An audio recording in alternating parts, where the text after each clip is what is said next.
Foi?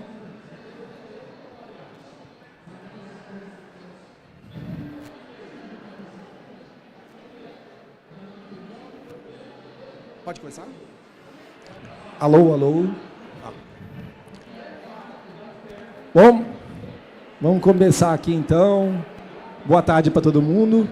Tá dando para ouvir bem? Bom, beleza, então começar aqui os desafios do ensino de computação na educação básica e na superior. Vou apresentar aqui eu, o Marcos e o Bruno. Tá ali? Olá, boa tarde, tudo bem? Só, deixa eu marcar meu cronômetro aqui para não falar demais. Quem me conhece sabe que eu falo demais. Então vamos lá. Então vamos esticar o tempo aí, professor. Tranquilo. 15 para cada um foi o combinado, vai ser o cumprido. Tá certo. Bom, então só apresentar rapidinho. Eu sou presidente da Univesp há 4 meses. Uma coisa que muito me orgulha, né? Foi uma surpresa, uma bela surpresa, muito feliz nesse momento. Sou professor na Unicamp há 17 anos, né, na linha de gestão e tecnologia na educação, né, nos cursos de computação e nos cursos de gestão também. Tem uma carreira aí que sempre teve o pé de cada lado, então um lado acadêmico e um lado... por 15 anos fui empresário e consultor na área de gestão, mexendo com gestão de projetos, Seis Sigma, Lean, e outros 15 anos trabalhando no mundo específico da TI, desenvolvedor, gerente de projetos, gerente de startup, tá? Então mexi aí um pouquinho com esses dois mundos. Tá? E estou muito feliz de estar aqui na Campus Party de novo. Tá? Eu vim aqui há 12 anos atrás, tem alguns aí que nem tinham nascido, né? Tinha acabado de nascer. Né? Então, lá em 2011, já estava falando de uso de robótica na educação, né, de incentivo para trazer crianças para a tecnologia, e essa demanda até de lá para cá só cresceu. Né? Então, participamos de mesas redondas, de dinâmicas de aprendizagem, aqui com o pessoal do MIT, com o pessoal da Rede Brasileira de Aprendizagem Criativa. Então, muito legal estar aqui de novo. Vamos lá. O que é a Univesp? Né? Vamos falar da Univesp. O que é a Univesp? Quem aqui não conhece a Univesp? 1, 2, muito bom. Que bom. A gente está aqui para isso. Tá? Você conhece muito bem. Tá? Então, a Univesp é a 4ª universidade pública paulista. Tá? A gente acabou de fazer 11 anos, semana passada, 11 anos, é uma universidade muito novinha, né? Buscando a universalização do ensino superior do estado de São Paulo. E, modéstia à parte, estamos conseguindo. Tá? Se você pega o perfil que a gente vai falar para frente, vocês vão ver que a gente realmente está conseguindo isso. Tá? Focado em educação à distância, nós somos a maior instituição de ensino superior público em AD da América Latina, tá? Mantida pelo governo do estado, dentro da Secretaria de Ciência, Tecnologia e Inovação, tá? E que trabalha com conteudistas, as pessoas que dão as aulas, que gravam as aulas das melhores universidades do Brasil. Um estúdio na TV Cultura, na Fundação Padre Anchieta, também de primeiríssima linha, para gravar essas aulas de forma profissional. E temos parceria aí com pelo menos uma dezena de secretarias, estava uma fechando agora, né, Simone? Tá? Aqui buscando realmente ajudar o governo a levar conhecimento para todo o estado, com empresas, com organizações não governamentais, tá? Sempre buscando essa coisa de levar conhecimento para a nossa população.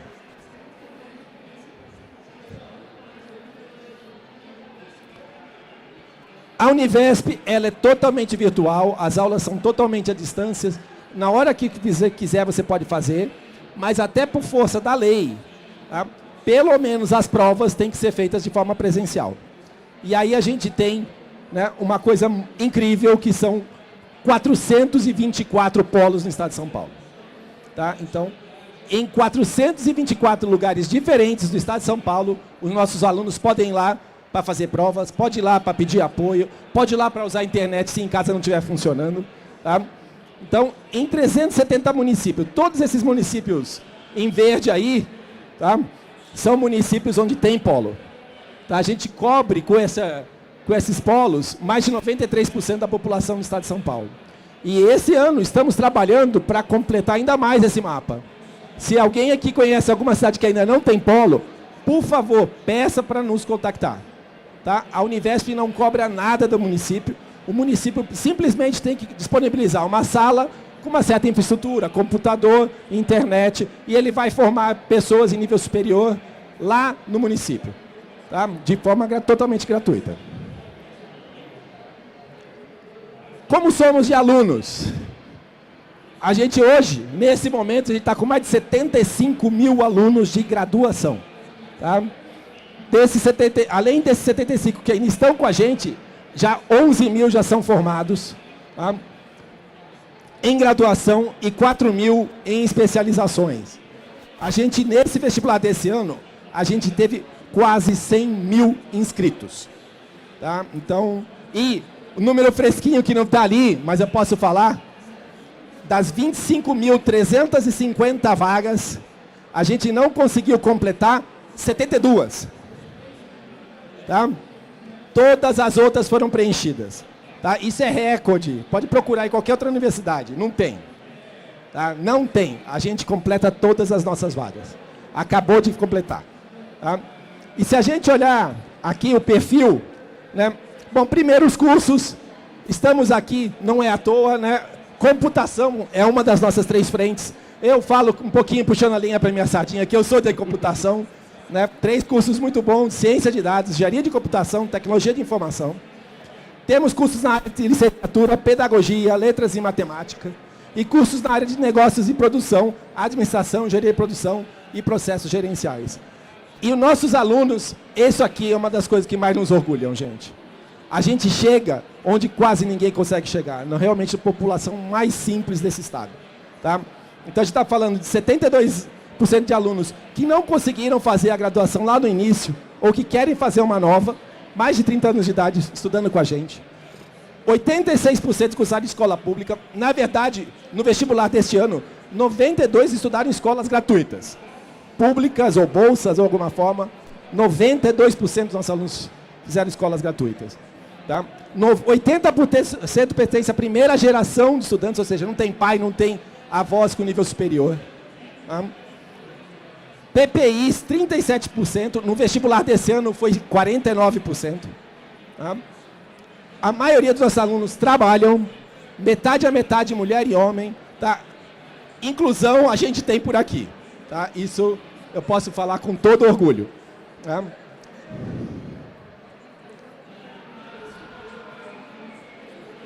E vamos lá. Então, eu como um da TI, deixa eu falar um pouquinho do meu mundo, né? Qual que é a demanda de TI, gente? A previsão de falta de profissionais até 2025 no Brasil, 2025 até daqui a 2 anos, tá, gente?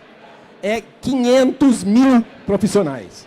Vai faltar 500 mil profissionais. Vai ter 500 mil vagas abertas sem profissional. Tá? Nas principais áreas ali, segurança e informação, inteligência artificial, arquitetura em nuvem, automação, inclusive para as nossas indústrias, Estado de São Paulo, Estado das Indústrias, precisa de gente de TI para ajudar na indústria 4.0. Tá? Isso aqui, se a gente tem esse profissional, o Brasil ia enriquecer muito, o nosso PIB ia crescer muito, e é um emprego de alta qualidade. Tá? Hoje, a gente forma 50 mil por ano. Tá? Isso não é para atender aquele, tá, gente? Mesmo formando 50 mil por ano, a gente vai faltar 500 mil. E desses 50 mil, em breve 8 mil serão nossos. Só a Univesp. Tá? O que eu acho muito triste olhando isso é oportunidade não falta, gente. Tem 500 mil vagas em aberto aí. E ao mesmo tempo, a gente não está conseguindo motivar os nossos jovens. Esse slide eu copiei, tá? Autorizado pelo Instituto Ayrton Senna, que fiz questão de manter até o formato deles. Tá? 62% dos alunos concluem ensino médio até 18 anos. Gente, isso significa que 1 terço dos nossos alunos, dos nossos jovens, não terminam o nível médio. Hoje. Tá? E se a gente olha para os 20% mais pobres, 40% só terminam o nível médio. É muito triste isso. Tá? Aí a gente fala, mas por quê? Eles não têm perspectivas. Gente, tem. A TI dá perspectiva para todo mundo. O mercado precisa desses jovens. Né? A gente precisa, vocês precisam ajudar, né, a convencer esses jovens que tem oportunidade para todo mundo. Precisa estudar. Tá? Por que falta profissionais? Bom, primeira causa ali, gente, é ensino de lógica, de matemática, que, desculpe o termo, está uma catástrofe no Brasil hoje. Dá uma olhada no nível médio, gente. Esse número também do Instituto Ayrton Senna, 2021. Das pessoas que se formam, e lembram, 1/3 não se forma no nível médio. Dos que se formam, só 24% sabem português o suficiente. E só 3% sabem matemática o suficiente. Dos que se formam, só 3% sabem matemática. É lógico que isso vai diminuir o interesse por computação, muito ligado à matemática, e engenharias, onde tem muita demanda sobrando no mercado. Tá? Outras causas de escassez. Desconhecimento das caminhadas mais básicas da população. Primeiro disso que eu estou falando. A gente precisa falar para todo mundo. Todo mundo pode trabalhar com tecnologia. Tem vaga para todo mundo. E também do ensino público gratuito. Tá? Eu converso muito com a professora Lubienska, que está ali. Né? A gente fez pesquisas numa cidade que tem 2 campi da Unicamp. Tá? E metade dos alunos do 3º ano do nível médio, numa escola pública, não sabia que a Unicamp era gratuita. A gente precisa mostrar para as pessoas mais humildes do nosso estado que tem muita vaga sobrando de excelentes escolas gratuitas. Tá? Baixa participação das mulheres. Que bom que tem várias mulheres aqui. Né? A gente precisa ter cada dia mais mulheres. Gente, alguma coisa aconteceu que não faz sentido das mulheres terem se afastado da computação. E por que eu estou falando não faz sentido? Porque a computação nasceu com mulheres. A primeira linguagem de computação é ADA, porque a moça se chamava Ada. Tá? Até o início dos anos 80, programador era mulher. Alguma questão cultural que ninguém sabe explicar fez com que as mulheres começassem a se afastar da computação. Olha aqui a oportunidade que tem, gente. A gente precisa trazer vocês de volta, todas as mulheres de volta. O mercado precisa de vocês. Tá? Então, não tem por que não termos pelo menos meio a meio. Não tem por quê. Tá? Não temos profissionais sêniores, por termos poucos profissionais há muito tempo, principalmente sêniores, não tem para ajudar os novos, para preparar os novos. Né? As limitações de formar à distância, tem cursos muito nas grandes polos, mas né, nos lugares mais difíceis não tem. Que bom que tem a Univesp, agora chegando em 370 municípios do estado, tá? Porque agora qualquer cidadezinha, tem prefeito que foi falar comigo de uma cidade de 1.800 habitantes e tem Univesp lá. Tá? E pode fazer computação lá. Tá? E uma coisa que realmente está acontecendo, muito triste, é a migração. Tá? Como eu já sou um pouquinho mais velho que a maioria aqui, tá? Então meus amigos de computação são sêniores, na faixa aí de 30 anos de carreira, muitos, mas muitos, ou migraram para os Estados Unidos, ou trabalham para os Estados Unidos aqui. Tá? Então a gente está perdendo os nossos profissionais também. Tá? E aí, já estou correndo aqui, vamos lá. Como é que é o mundo hoje? Não sei quem aqui já ouviu falar da sigla VUCA. Ninguém? Oxa, olha lá. Volátil, incerto, complexo e ambíguo. O mundo de hoje é assim. O mundo de hoje não é o mundo na minha época lá que o pessoal fazia um plano de 20 anos para frente. A gente não sabe o que vai acontecer no fim do ano. Tá? Então, a gente não tem certeza, a gente só tem uma certeza, e isso eu falo para os meus filhos, por exemplo, né, que a vida vai ser mais difícil. A gente precisa preparar os nossos jovens para isso. A vida deles vai ser mais difícil do que da geração anterior. Vai ser, porque o mundo está mais difícil. A minha geração só viu guerra agora. Aí ele está vivendo na guerra.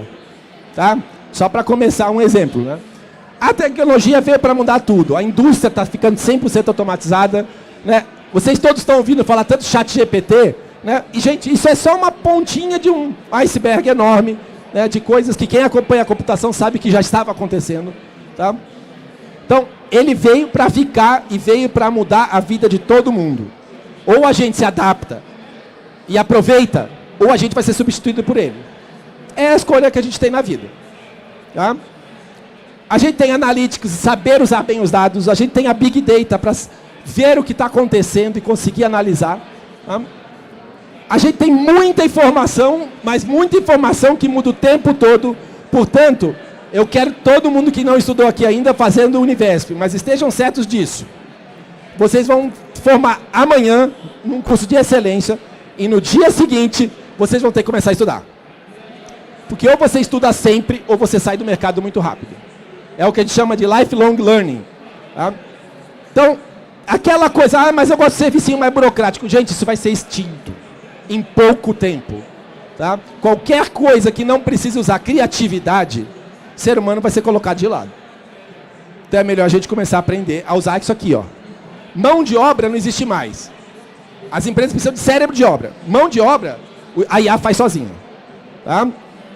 Então, a gente precisa preparar os nossos jovens, né, para um mundo mais difícil, onde eles precisam ser criativos, ser empreendedores e ter habilidades para viver nesse mundo. E aí eu já estourei meu tempo.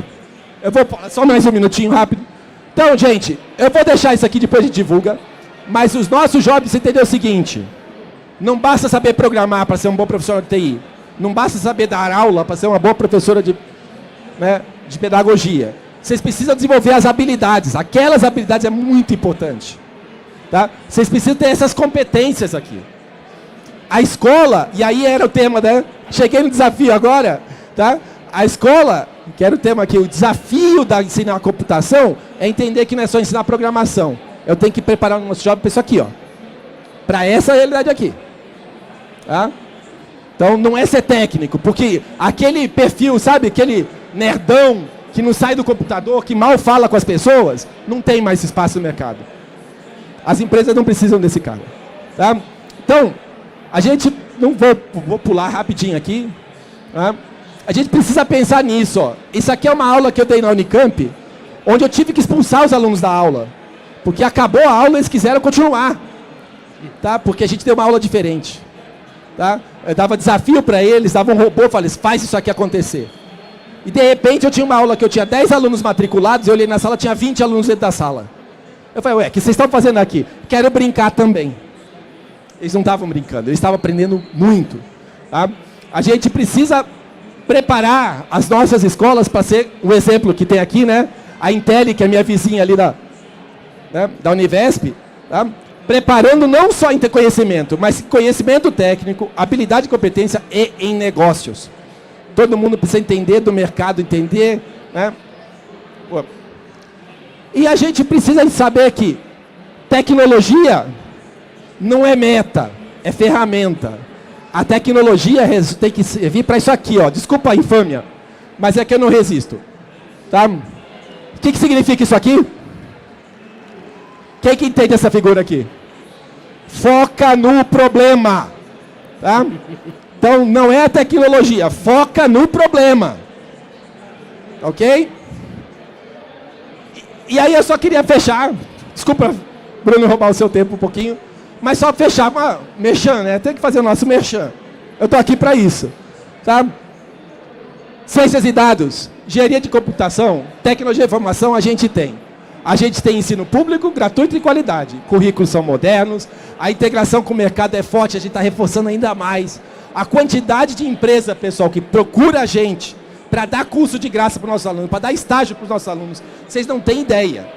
Tá? Flexibilidade de horário para quem precisa trabalhar, a gente tem. De local para quem precisa passar de um lado para o outro, a gente tem. Tá? A gente vai estar agora com o Provão Paulista, muito feliz. Então, os alunos do nível médio da escola pública não precisam nem fazer vestibular. 2.600 vagas na Univesp para vocês, garantido. Tá? Inclusive com bolsa, né, para esses alunos. Tá? Então, isso tudo a Univesp tem. Vem para a Univesp. Para quem não está, venha para a Univesp. Muito obrigado. Desculpa o seu tempo. Fica à vontade agora. Bom, difícil falar depois dessa aula, né? Não é à toa que o professor Marcos está aqui nesse evento falando sobre como a Univesp pode solucionar essa parte desse problema, né, da educação, do ensino de computação, desde a origem do ensino básico, né, e os problemas que ele está relacionado, mas principalmente, né, qual que é o objetivo? E eu adorei o foca no problema, né, porque ele traz muito uma abordagem que a gente vem utilizando bastante em governo, que é o Design Thinking.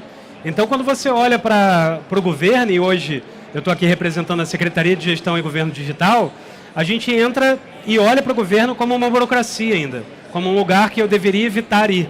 E se eu puder fazer algo que eu não possa, que eu possa evitar esse contato com o governo, para mim melhor. Concordo? E dentro dessa linha de raciocínio, dentro desse problema, ou desse mapeamento de uma jornada de cidadão, o que a gente percebe é exatamente isso. Então, se eu foco no cidadão, né, ou foco no problema, que é o cidadão não querer se relacionar com o governo, a gente consegue bolar estratégia de governo digital. E quando a gente pensa nisso, a gente está pensando em como que eu trago o governo para a palma da mão do cidadão. E a gente pode usar aí 2 exemplos, né? O Sou SP GovBR, que foi lançado há 2 semanas, mais ou menos atrás, que é o relacionamento do cidadão na jornada de servidor dele, né, com o RH, mas mais do que isso, né, como que ele se relaciona com o governo sem precisar se deslocar, como o professor falou, né, sem precisar ir para uma determinada unidade.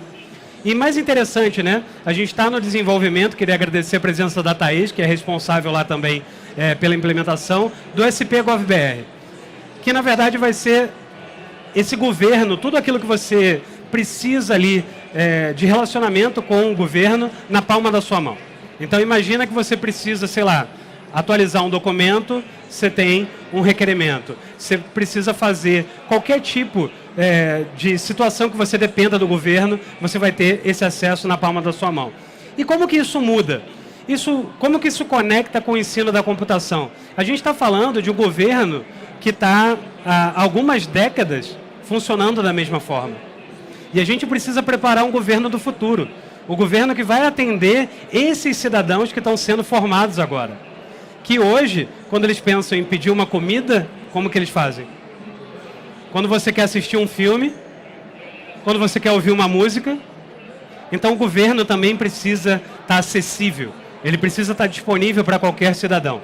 E a gente precisa conectar essa formação, né, mais ampliada, não só desses profissionais, mas dos cidadãos como um todo, para que eles possam estar aptos a usar esses serviços, para que isso possa ser uma realidade, não para um grupo determinado de pessoas, mas para toda a população.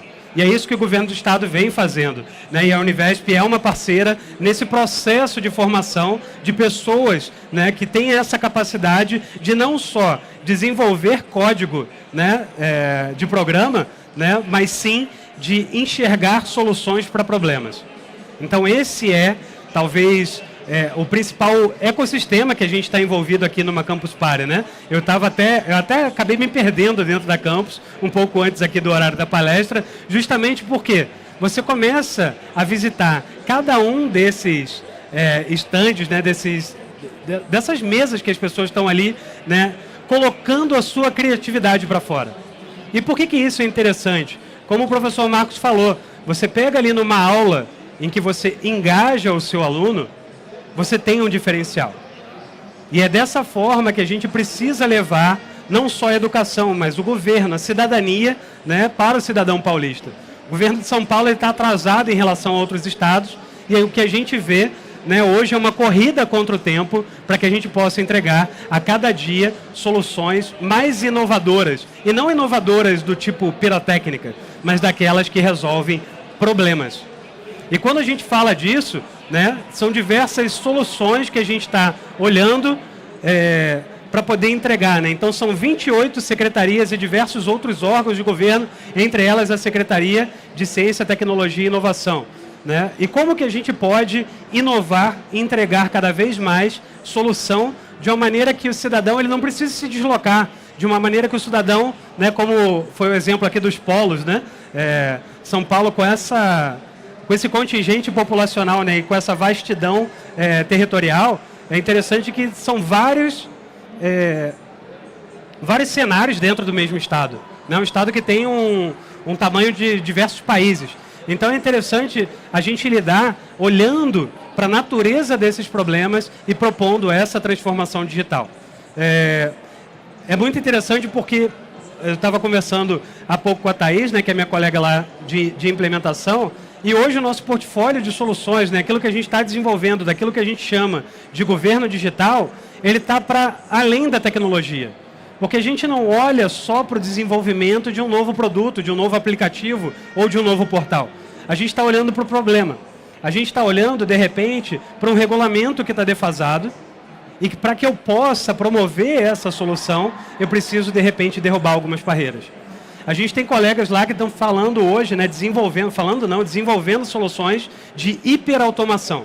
O que significa uma hiperautomação? É você chegar e simplesmente fazer uma requisição de um determinado serviço e não haver a necessidade de uma outra pessoa, representante do governo, dada a nossa escassez ali de mão de obra, ou melhor, né, como é que é? O cérebro de obra, para que ele possa justamente desempenhar uma tarefa que a gente pode entregar para a tecnologia. Então, havia uma frase muito interessante que a gente precisa entregar para a tecnologia ou para os robôs aquilo que eles fazem de melhor. E nós precisamos nos dedicar, e eu acho que a Campus Party é um símbolo disso, para focar no problema, para focar em como a gente olha para as situações como estão postas e como a gente busca novas soluções. Então, é dentro desse trabalho que a Secretaria de Gestão e Governo Digital vem fazendo, né? E o processo também de alfabetização digital e de ampliação do acesso à tecnologia, ele é muito importante para que, mais uma vez, né, esse governo digital, ele não chegue só para uma determinada casta dos cidadãos, mas para que chegue em em cada um, né, dos cidadãos do Estado de São Paulo e a cada um desses 645 municípios do Estado. Então, é um prazer estar aqui na Campus Party, falar um pouco sobre o governo e gestão digital, e queria agradecer ao professor Marcos, né, que foi uma aula aqui, eu me vi aqui repensando diversos conceitos que eu venho trabalhando e também estudando. Então, é um desafio enorme você pensar hoje também num currículo, né, que você possa desenvolver para esses alunos, sendo que no dia seguinte, como o senhor falou, né, isso tudo mudou. Né? Foi uma pergunta que eu já vim para cá, para Campus Party, pensando assim, como que a gente soluciona isso? Como que eu consigo transformar, de repente, um currículo num currículo mais dinâmico? A aula numa aula mais interativa, né? Trazer essa experiência, né, da pessoa que está ingressando ali como aluno, não só como um aprendiz, mas também como parte desse processo educacional. Então, eu queria agradecer aqui e deixar aberto aí para quem quiser fazer alguma pergunta para mim ou para o professor Marcos. Obrigado.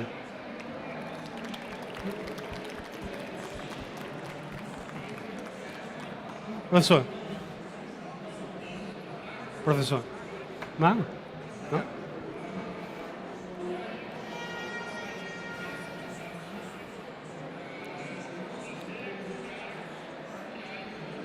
Boa tarde, tudo bem? Meu nome é Ricardo, eu sou da cidade de Penápolis, sou aluno Univesp, Opa! engenharia da computação, entrei agora nessa vestibular. E a minha pergunta é, como é que o governo poderia ajudar os 645 municípios a implementar também a lei de governo digital nos municípios, e como a Univesp pode ajudar, através dos seus alunos, a dar suporte a essas prefeituras. Muito bom. Qual que é o seu nome mesmo? Ricardo. Ricardo, que pergunta interessante, né? Porque você pegou para uma pergunta que a gente precisa fazer para usar o termo da moda, esse match. Certo? Então, eu preciso conectar as necessidades de solução de governo digital. E aí, quando eu estou falando do Estado de São Paulo, eu estou falando que a gente está pensando em soluções hoje, né, que são diretamente para o governo do Estado de São Paulo, mas que, de imediato, a gente já pensa também em solução para as prefeituras. Vou usar um exemplo rápido. O Sistema Eletrônico de Informação, processo digital. São Paulo estava há alguns anos desenvolvendo seu sistema próprio.